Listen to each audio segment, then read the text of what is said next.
The move down from alert level 3 to alert level 2. What does this mean for you? The economy opening up. With that comes the risk of further transmission. So the advice is complacency is a big no-no. Complacency will be the enemy of progress. We've made such great progress with regards to the fight against COVID-19. But there's always the chance of a resurgence, a surge in numbers. We've seen it happening in a number of countries in Europe especially.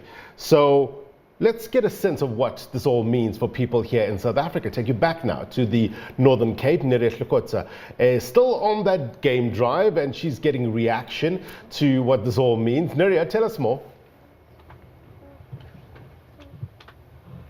Morning again, Blaine. We are still on this game drive. Right now, we've just stopped at one of the trees where Yaku will be telling us what these trees mean. And you can see, Blaine, that these are some of the things that people haven't been experiencing for the past 5 months when they were trying to protect themselves from COVID and protect other people as well. But I just want us to go back a little to Yaku so that he can explain to us what we are seeing. And Blaine, I must tell you that it is so serene. You feel very relaxed when you are here. Yaku, let's talk. You have with you trees, you have leaves here. What are we seeing maybe? You'll see that we're parked under 2 big trees. The one on that side is an umbrella thorn, and on this side a camel thorn. These are very important trees in the Kimberley thornveld or Kalahari thornveld area. And the camel thorn produces an amazing pod which contains about 1/3 of protein that makes it very enjoyable for the game. They sought after, and when they eat this, then they use it to distribute the seeds. So the tree makes it interesting enough for the animals to eat it so that they can then distribute the seeds. And Yaku, then maybe let's talk about your visitors here. Ever since it was announced that now the country is going on a level 2 lockdown, have you seen more visitors? Has it gone up? Yeah, we started 3 weekends ago, as soon as it was opened up for us to do it. And the first few people came out to test it and very excited about it. And as the weeks go on, the groups get bigger and more groups of families come out. As you can see, the whole group today is an extended family group. And they're increasing by the day, so more and more people trying to get out in nature. Blaine, I think we must also keep in mind the importance that, as the Minister of Tourism had said, that even all these tourism places, when they open, they still need to keep to the strict regulations. We know that if people are embarking on game drives like we are this morning, they still have to wear their masks. And as you can see, the family here, everybody's wearing their mask and everybody is sanitized when they arrived here. I must tell you that Yaku here did take people's temperatures, did take their numbers, and just to ensure that we still keep the safe regulations. Let me just also talk to another family member here who's part of this game drive. It's been 5 months of you not getting out and staying at home the whole time. Has it been the hardest 5 months for you? It definitely has. Being able to come out in nature, it's truly a blessing. There's nothing more peaceful. I'm a newlywed. Being out here in nature, bringing my wife out, I don't think there's a better feeling.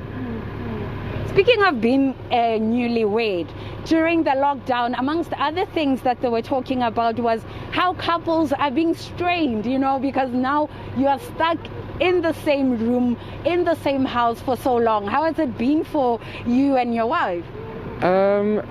Definitely no complaints.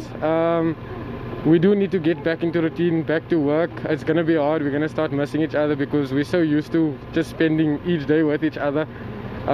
But we're looking forward to it. It's going to be nice. Yeah. And maybe I should go back now to your dad here. Let's just talk about how you feel in terms of how the government handled COVID-19. Are you happy? Are you feeling excited that at least the country managed to get to where we are and not so many deaths or many lives were lost?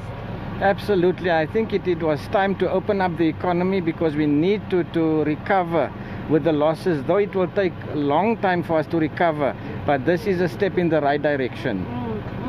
And with regards to school, Are your kids going back to school? We know tomorrow more grades are expected to come in. Yes, I am involved in a private school, Kimberley Islamic School, and since the lockdown we've still been giving virtual teaching, online lessons and teaching to all our pupils, so they didn't miss out anything on schooling.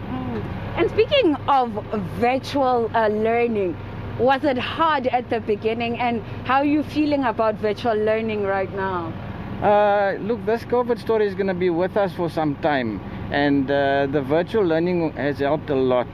In the beginning, teething problems, yes, but we've managed to overcome that, and we're on a roll with the virtual teaching. Yeah. I think, Blaine, we must also remember that COVID was a real pandemic, is a real pandemic that the country is facing. We've seen lives lost during this time, and one life that was also lost was that of MEC of Education in the province, McJack. The MEC was buried last week Sunday, and also in the Northern Cape, if we look at the numbers in comparison to other provinces across the country, it has had the lowest numbers. And I think more than anything, we can also look at such and say there is something that's being done. People are protecting themselves. People are not just not wearing their mask, not sanitizing, not social distancing. I think we can also now look at the package that we did here that comes out of the Northern Cape, just to show you how the COVID and dealing with COVID has been since the beginning of this pandemic in March. The first Northern Cape coronavirus case was reported on the 22nd of March, almost 3 weeks after the country's first case. The first patient was reported to have attended a church service in Bloemfontein, where a pastor from overseas presided over. At that time, the country had 402 coronavirus cases with no fatalities. Northern Cape infection rate rapidly increased in mid-June, prompting health authorities to embark on a COVID-19 awareness campaign. We need to have an aggressive awareness campaign in the province. Throughout in Northern Cape province, we are focusing now even on our daily, especially on our sport. That campaign started in Nkandla informal settlement in the Pokwani municipality. There were those who complained about stigmatization, but experts spoke strongly against it. There is no doubt in my mind that the worst thing we could do during this COVID epidemic is stigmatize individuals and drive them underground, make them fearful to step forward. I think that will cause greater loss of life and lead to a greater spread of the infection. At that stage, the Department of Basic Education announced that schools will reopen on the 1st of June, 2 months later since they closed in March, following the COVID-19 declaration of the national disaster by the President. Then Education MEC, the late McJack, was clear from the onset that the province's 562 public schools would not be ready to open on the 1st of June. There was no way that I could take a decision from my office. I said, let me go, and you were there in one of the schools, where we discovered that we are far from being ready. I cannot compromise on the health and the safety of our learners, teachers, and everyone else who is in the department. In July, infection rate kept on increasing both nationally and in the province. Northern Cape attributed this to the easing of lockdown regulations. This was after the country moved from level 5 to 3. Easing of lockdown regulation has got a direct impact on the levels of transmission. There's a clear correlation. It's a global phenomenon. You open up, you are going to sit with increased levels of transmission. A week ago, Northern Cape Health MEC said that the province was ready for the peak. The province also announced that though initially planned for 200 ICU beds, they have settled for only 65. The decision, they say, was influenced by lessons learned from other provinces that over-prepared. If you must ask me whether we are ready for the storm, I can answer emphatically that yes, we are ready. given the reports we have received from all 5 districts, from our clinical and managers, staff in all 5 districts. The nature of the virus, you can't say that you're 100% ready. But for any eventuality in any district, we are in a position to respond. Unfortunately, in the 6 months period in mitigating COVID-19, we have some casualties in the public sector. We have lost 3 nurses and 1 groundsman. He was our gardener there. Got positive, couldn't be helped. So we have 4 casualties. Currently, we have 9 patients in our ICU, intensive care unit. 6 are here at Robert Moses Sobukwe Hospital as our tertiary hospital with full capacity, and then the 3 are at the Resurti Hospital in Appington. This week, the country moved from alert level 3 to level 2. Among those regulations relaxed is the interprovincial movement. Some residents have been anxious and depressed about not visiting their families. One of them is John Mare, who hailed the announcement as the most exciting news ever. Once the president made the announcement, to me it felt like a veil lifted, almost like a dark cloud that lifted, because I was yearning to see my family, to spend some time with them. As much as this virus is a physical virus, it affects your mental well-being so much. And with friends and family and that connection that you have with them, the way they support you, the way they listen to you, they encourage you, it actually helps you more than treatment in a hospital. So when the president made the announcement, I was ecstatic. I was very happy.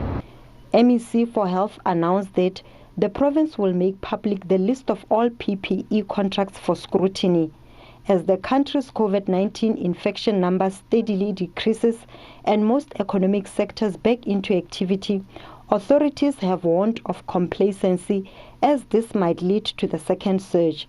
The province has also said it would reach only 18,000 infections at a peak, 30,000 in the worst case scenario, which is very unlikely. The virus has to date claimed over 100 deaths in the province, including that of 4 frontliners and the province's education MEC McJack. Motlalipule Morake, SABC News, Kimberley.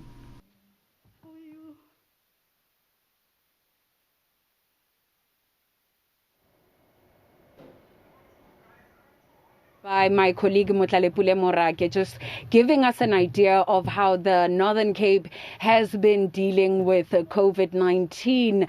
We are still here during with this game drive, enjoying it. I can tell you, Blaine, just to take our viewers on what we are seeing. We've seen impalas so far, and we are expected to see more animals, according to Yaku. So these are some of the things people have been doing, and I think, Blaine, just to put the importance of such getaways when COVID had started and during the hard lockdown. We had spoken to various psychologists to find out how this lockdown has affected people mentally. And the psychologists were clear that it's very hard for people not to physically see each other. Yes, people were talking via the various social media networks or speaking virtually, but people longed for those hugs. People longed to see each other, especially families. And that's why I think when President Cyril Ramaphosa announced that now families can actually visit each other, it was an excitement. As you can see, this family here, it's now together. They have that opportunity to spend time together. And maybe I can also say that one psychologist, when being interviewed, they did indicate that being one with nature also helps people. It also helps for people to at least relax, because you can imagine the cabin fever that people have had for the past 5 months. I'm trying to see if I can speak to one of the young ones here who is currently part of our tour. How are you enjoying this, seeing the animals? It is nice to see the animals. Being outdoors is one of my passions. And how was it when you had to stay indoors for so long? It was nice but also hard. And did you at least get to sit with your family? Did you miss your friends? Very much. And did you see them now? Are you excited to see them? Yes, very much. And I hope that they stay safe. There you have it from the kid himself saying he hopes everybody stays safe. He even hopes that his friends stay safe. So Blaine, I think now it's safe to say that this family is definitely going to enjoy their Sunday here. What is going to happen after this game drive, they will be embarking on a picnic for 3 hours. So they will be spending 3 hours out here in the wilderness. It's a great Sunday for them. But Blaine, also, I think even now that the country is on level 2 lockdown, it is still important for people to social distance. It is still important for people to wear their masks, and it's still important to sanitize. And this is something that's being done everywhere, even here during this game drive. I think before we wrap it up, we can just go to Yaku for the last time and ask Yaku about the animals that we can see here and the importance of coming out in the wilderness, Yaku. Yeah, in these open terrain we usually see some impala and springbok, but as we go into the thickets, just up ahead I saw a herd of buffalo when I came down with the truck. So there are some buffalo at the back and some giraffe that we'll see later, lots of sable and roan antelope. So it's a lot of game that they can see during the day. And yeah, Blaine, this has been our Sunday morning. We know that tomorrow more grades are expected to come in. We've seen some schools closing due to COVID incidents, but the Department of Education here in the Northern Cape still remains confident that everything is on track in terms of ensuring that schools are safe. We know that matric pupils here in the Northern Cape will be taken on camp just to prepare them, because the minister did say that we cannot lose the 2020 school year or 2020 academic year. So these are some of the things that now the country needs to catch up on after months of being on lockdown, after months of inactivities. But this is all from us here in the Northern Cape. Let me cross back to you in studio. Yeah, Neria, thank you very much indeed. Great reporting there.